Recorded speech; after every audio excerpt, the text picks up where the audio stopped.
Hello વિદ્યાર્થી મિત્રો, તો કેમ છો? મજામાં? તો ટ્રેન યોર બ્રેઇન ચેનલમાં તમારું સ્વાગત છે. તો આજે આપણે ધોરણ 10 વિષય વિજ્ઞાન એટલે કે સાયન્સના મોસ્ટ આઈએમપી પ્રશ્નો આપીશું, જેનું પેપર તમારું 8 માર્ચ 2025ના દિવસે છે.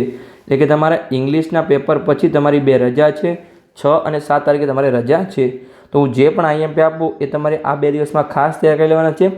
અને જે પણ તમારા પ્રશ્નો બાકી હોય હું આઈએમપીમાંથી આપું એ તમારે ખાસ કરી લેવાના છે. કેમ કે ગુજરાતી હોય, ગણિત હોય, સામાજિક વિજ્ઞાન હોય કે ઇંગ્લિશ હોય, દરેક વિષયમાં આપણા આઈએમપીમાંથી જ પેપર આવે છે. તો એ તમારે ખાસ કરી લેવાના છે. તો આજે આપણે આ વિડીયોમાં વિભાગ ડીના આઈએમપી જોઈશું. પછી આગળ આપણે વિભાગ સી અને વિભાગ બીના આઈએમપી આપીશું. તો કયા કયા પ્રકરણમાંથી પ્રશ્નો પૂછાશે વિભાગ ડીમાં? તો એમાં તમારે ચેપ્ટર 2માંથી 2 પ્રશ્નો, ચેપ્ટર 4માંથી 1, ચેપ્ટર 5માંથી 2, ચેપ્ટર 10માંથી 1, ચેપ્ટર 12માંથી 1 અને ચેપ્ટર 13માંથી 1. આજે સ્ટારમાં કેટલા માટે કર્યા છે કે એ ચેપ્ટરમાંથી તમારા 2 પ્રશ્નો આવશે. અને દરેક પ્રશ્નના તમારા કેટલા ગુણ મળશે? તમને 4 ગુણ હશે. એટલે કે તમારે 8 પ્રશ્નો આપેલા હશે, એમાંથી તમારે 5 લખવાના હશે. તમે 5 પ્રશ્ન લખશો તો તમને પૂરેપૂરા 20 માર્ક્સ રોકડા મળી જશે. 5 ચોકા 20. તો ચલો આપણે ચેપ્ટર વાઇઝ આઈએમપી પ્રશ્નો જોઈએ. તો પહેલું ચેપ્ટર છે આપણું પ્રકરણ 2, જેનું નામ છે એસિડ, બેઝ અને ક્ષાર. તો એમાં ચલો આપણે આઈએમપી પ્રશ્નો જોઈએ. તો પહેલો પ્રશ્ન છે દાણાદાર ઝીંકની મંદ સલ્ફ્યુરિક એસિડ સાથેની પ્રક્રિયા દર્શાવતા પ્રયોગનું આકૃતિ સાથે વર્ણન કરો.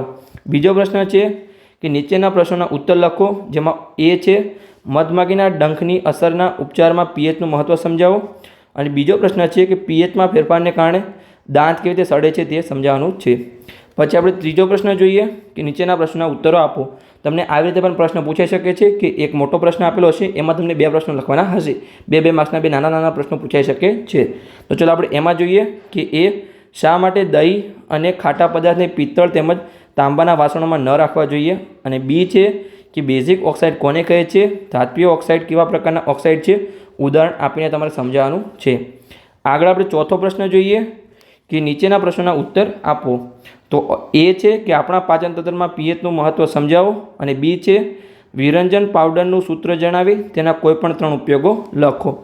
પછી 5મો પ્રશ્ન પ્લાસ્ટર ઓફ પેરિસની બનાવટ જણાવી તેના 2 ગુણધર્મો અને 4 ઉપયોગો લખો. પછી 6થો પ્રશ્ન ધોવાનો સોડા તથા ખાવાના સોડાની બનાવટ સમજાવી તથા બેકિંગ સોડા અને બેકિંગ પાવડરમાં શું ફરક છે તે લખો. અને 7મો પ્રશ્ન છે વિસ્થાપન પ્રક્રિયા કોને કહે છે, ઉદાહરણ આપો. તો આ હતું આપણું બીજું ચેપ્ટર, જેમાંથી તમારા 2 પ્રશ્નો આવશે. આગળ આપણે જોઈએ કે પ્રકરણ 4, જેનું નામ છે કાર્બન અને તેના સંયોજનો. તો એમાં આપણે પ્રશ્નો જોઈએ. તો પહેલો પ્રશ્ન છે કે નીચેના પ્રશ્નોના ઉત્તર લખો. એમાં એ છે એસ્ટરીકરણ પ્રક્રિયા સમીકરણ સહિત વર્ણવો. અને બી છે યોગશીલ પ્રક્રિયા એટલે કે શું, ઉદાહરણ આપી સમજાવો.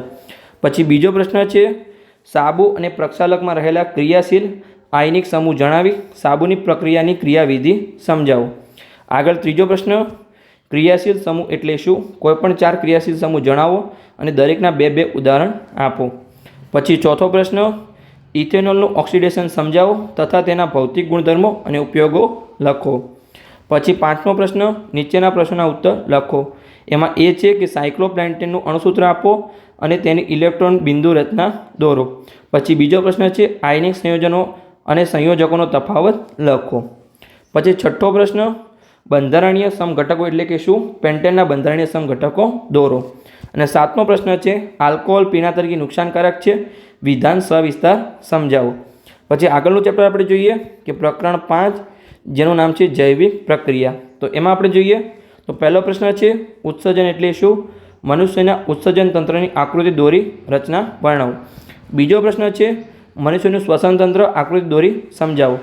ત્રીજો પ્રશ્ન છે કે મનુષ્યનું પાચન તંત્ર આકૃતિ દોરી સમજાવો. પછી ચોથો પ્રશ્ન છે કે લસિકા એટલે શું, તે કેવી રીતે નિર્માણ પામે છે અને વહન પામે છે તેના કાર્યો જણાવો. પછી 5મો પ્રશ્ન અમીબા કેવી રીતે પોષણ મેળવે છે, આકૃતિ દોરી સમજાવો. પછી 6થો પ્રશ્ન મૂત્રપિંડ નલિકાની નામ નિર્દેશનવાળી આકૃતિ દોરી મનુષ્યમાં મૂત્ર નિર્માણની ક્રિયા સમજાવો. અને 7મો પ્રશ્ન છે મનુષ્યના હૃદયની અંતઃરચના દર્શાવતી નામ નિર્દેશિત આકૃતિ અહીંયા દોરી તમારે દોરવાની છે, દોરી તેમાં રુધિરનું પરિવહન સમજાવો. આગળનું ચેપ્ટર આપણે જોઈએ કે ચેપ્ટર 10 માનવ આંખ અને રંગબેરંગી દુનિયા. તો એમાં પહેલો પ્રશ્ન છે કે લઘુદૃષ્ટિની ખામી થવાના કારણો જણાવો અને તેને કેવી રીતે નિવારી શકાય છે યોગ્ય આકૃતિ દ્વારા દર્શાવો. બીજો પ્રશ્ન છે સેમ ટુ સેમ, ખાલી અહીંયા લઘુ દ્રષ્ટિ હતું, અહીંયા ગુરુ દ્રષ્ટિ છે કે ગુરુ દ્રષ્ટિની ખામી થવાના કારણો જણાવો અને તેને કેવી રીતે નિવારી શકાય છે યોગ્ય આકૃતિ દ્વારા સમજાવો.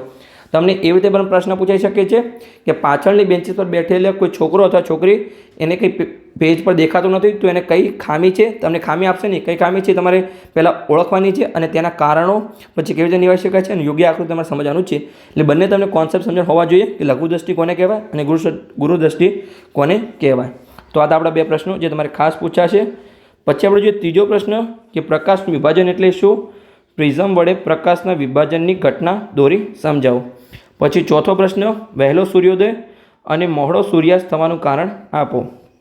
પછી પાંચમો પ્રશ્ન માનવ આંખની નામ નિર્દેશિત આકૃતિ દોરો અને ઓછામાં ઓછા 4 ભાગના નામ આપો અને તે પૈકી કોઈપણ 2 ભાગના કાર્યો જણાવો. પછી છઠ્ઠો પ્રશ્ન કે નીચેના પ્રશ્નોના જવાબ આપો. એમાં એ છે કે તારાઓ કેમ ટમટમે છે અને બી સ્વચ્છ આકાશ ભૂરું શા માટે દેખાય છે.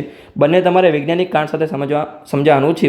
જેમ અહીંયા તમારે પ્રશ્ન હતો કે વહેલો સૂર્યોદય અને મોડો સૂર્યાસ્ત થવાનું કારણ, એ તો તમારે અહીંયા પણ કારણ આપવાના છે. તમારા ઘરના કારણ નથી આપવાના, વૈજ્ઞાનિક કારણ આપવાના છે. પછી આપણે જોઈએ સાતમો પ્રશ્ન કે મેઘ ધનુષ્યની રચના આકૃતિ દોરીને સમજાવો. આગળનું ચેપ્ટર આપણે જોઈએ કે 12મું ચેપ્ટર વિદ્યુત પ્રવાહની ચુંબકીય અસરો.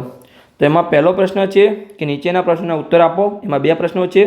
એમાં પહેલો પ્રશ્ન છે કે વિદ્યુતના વપરાશમાં રાખવી પડતી સાવચેતીઓ જણાવો. આ તમારો ખાસ મોસ્ટ ટાઈમ પે પ્રશ્ન છે કે સાવચેતીઓ કઈ કઈ રાખવાની છે. પછી બી છે ઓવરલોડિંગ સમજાવો તથા ઘરેલું વિદ્યુત પરિપથોમાં ઓવરલોડિંગ માટે જવાબદાર 3 પરિબળો જણાવો. પછી આપણે જોઈએ કે નીચેના પ્રશ્નોના જવાબ આપો. એમાં પહેલો પ્રશ્ન છે વિદ્યુત શોર્ટ સર્કિટ ક્યારે થાય છે. પછી બીજો પ્રશ્ન અર્થિંગ વાયરનું કાર્ય શું છે? ધાતુના સાધનને અર્થિંગ કરવું કેમ જરૂરી છે. પછી ત્રીજો પ્રશ્ન છે કે વિદ્યુત ફ્યુઝ એટલે શું? તે કેવી રીતે કાર્ય કરે છે. ચોથો પ્રશ્ન સોલેનોઇડ એટલે કે શું?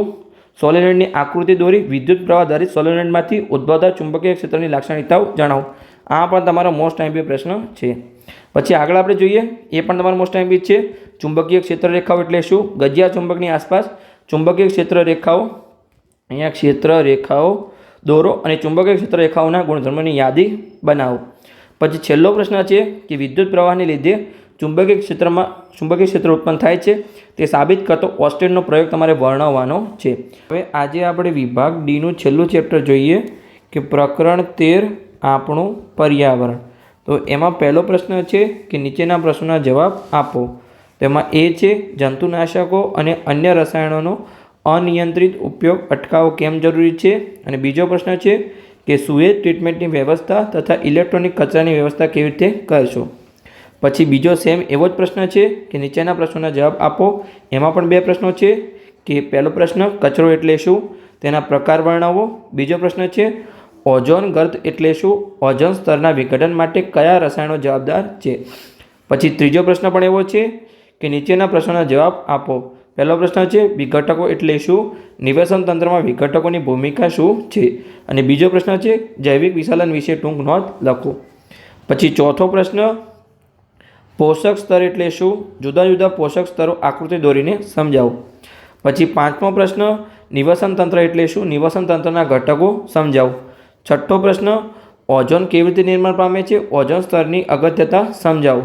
અને છેલ્લો 7મો પ્રશ્ન આહાર જાળ સમજાવવાની છે તમારે. તો આ હતા આપણા વિભાગ ડીના મોસ્ટ ટાઈમ પ્રશ્નો. આગળના વિડીયોમાં આપણે વિભાગ સી અને વિભાગ બીના મોસ્ટ ટાઈમ પ્રશ્નો આપીશું. તો ચેનલને અવશ્ય સબસ્ક્રાઈબ કરો અને તમારા મિત્રો સાથે વિડીયોને શેર કરો. કેમકે આ જ એમપીમાંથી તમારું પેપર પૂછાશે. કેમકે ગુજરાતી હોય, ગણિત હોય, સામાજિક જ્ઞાન હોય, ઇંગ્લિશ હોય, દરેક વિષયમાં આપણી એમપીમાંથી જ પેપર મેક્સિમમ પૂછાય છે. તો તમારે આ પ્રશ્નો તો પહેલાં ખાસ કરી લેવાનો છે. પછી તમારે વધારાનો કરી શકો છો જો તમારે કરવું હોય તો, સમય બચે તો. પણ પહેલાં તમારે આ તો ખાસ કરી લેવાનું છે.